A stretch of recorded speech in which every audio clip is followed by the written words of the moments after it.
For some reason, I'm quite famous for the move that I found in my game against Vasilin Topalov in opposite card bishop endgame in Linares 98, when I sacrificed the bishop on h3, and in some magazines they wrote it was the most amazing move of all time, and so on. And okay, during my life I have been asked many times about that game, about how I could find that move, how did it occur to me, and all that. And every time I had to explain that, in fact, the story was simple. It occurred to me because I knew a very similar idea. Not just that I knew a similar idea, I got a victim of a very similar idea.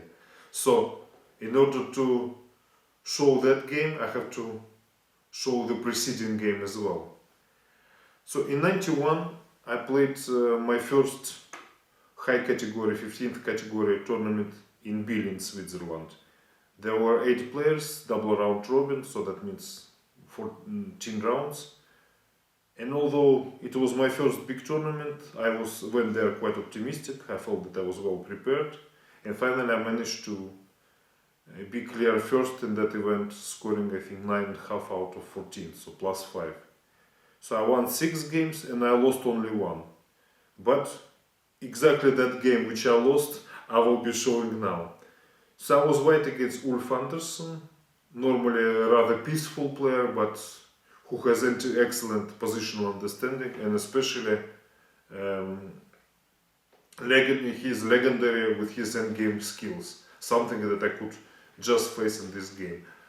I had a worse position during its course, but then I sacrificed the pawn in order to change queens, thinking that in the opposite card bishop endgame I would achieve a draw. And then we got this position.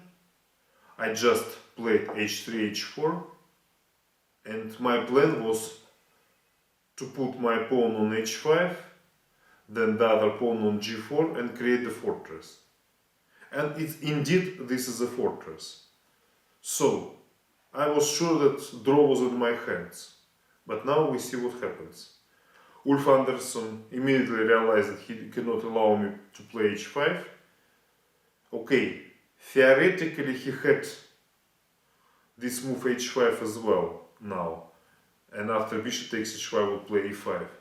But technically it's better to play e5 first. So he played e5 check.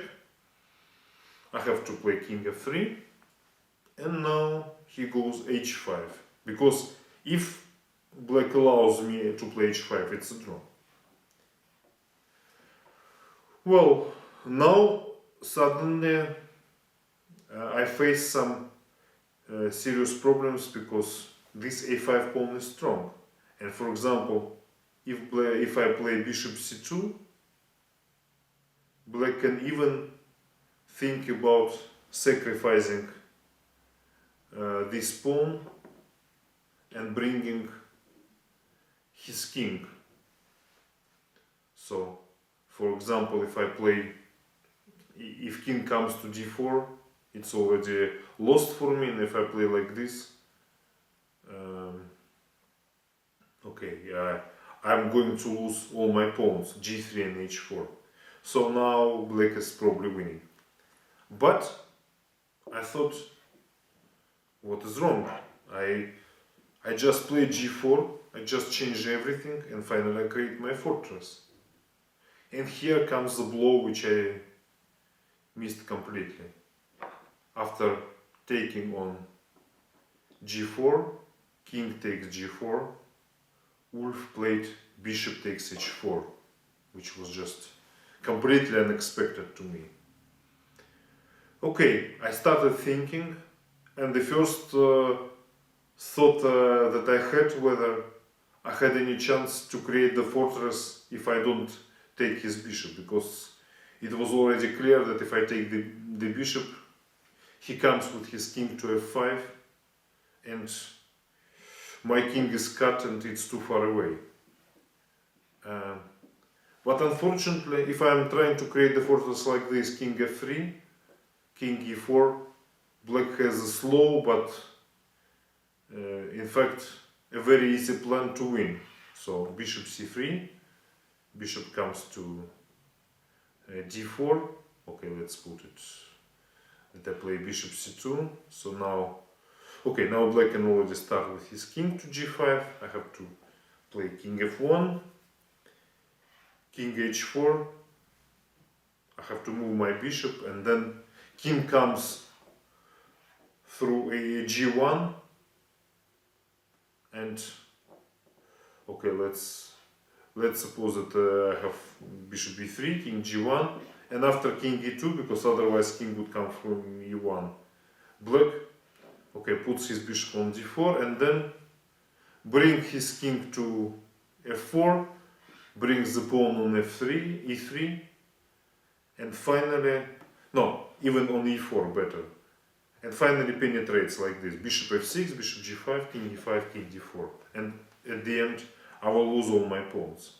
So, it became completely clear to me that after bishop takes h4, the only noble thing I can do is to resign. But, of course, it's always very difficult to resign immediately, therefore I took the bishop, at least to show to the public why bishop takes h4 wins. So Andersson played king f5, king g3, king e4, very important maneuver, not to let my king to be active.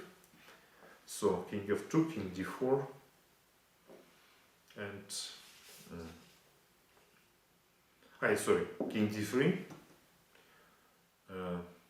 Okay, if I play bishop e2, king d2, then the a pawn already comes. So I have to play king e1, and now black just has 3 passed pawns. So king d2. Now he played king b4. Again, very precise move.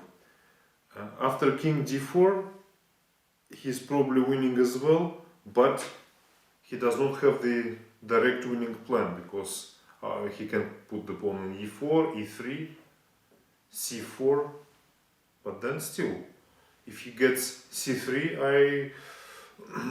I just block him on c2, and there is no further way to advance. So, okay, I don't know whether king d2 would be winning or not, but at least this was my last hope. Instead of this, Ulf played king b4. He definitely could not take on b5, because then I play king c3, and then king is passive, so no matter black has 4 pawns, but now my king and bishop are strong enough to defend my position. But after king b4, my king remains passive, so it's impossible now to do anything. So now I had several possibilities. I have bishop g4, but I rejected it because then black can even play king b3, and after bishop e6, king b2, a4 pawn, a pawn will queen. And if I play bishop d1 now, king b2, so the c pawn starts coming. Still, then I have king d3. So once again, it's not such an easy thing. So that means that bishop g4 was still a possible move, but after c4, I would have to play king c2 anyway. And this is what I played here. So I played king c2. Now he goes e4. So I play bishop g4. And he's just in time to push another pawn, a4. So bishop f5, e3. And after bishop e6, c4, I resigned.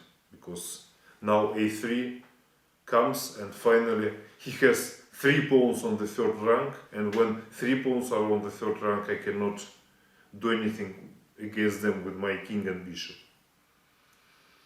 Okay, so the most important part of this endgame, as we know, is not even this final part, because black probably had several opportunities to win, but the most important thing was that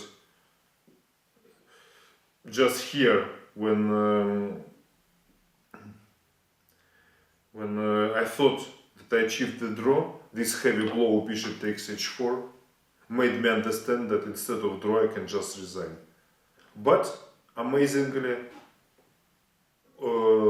almost 7 years later, I could use a very similar idea. And now I was black, and okay, that idea became, that game became more famous than this endgame, although in fact all the credit goes to Ulf Andersson, who introduced me to this idea of sacrificing the bishop in opposite bishop card endgame.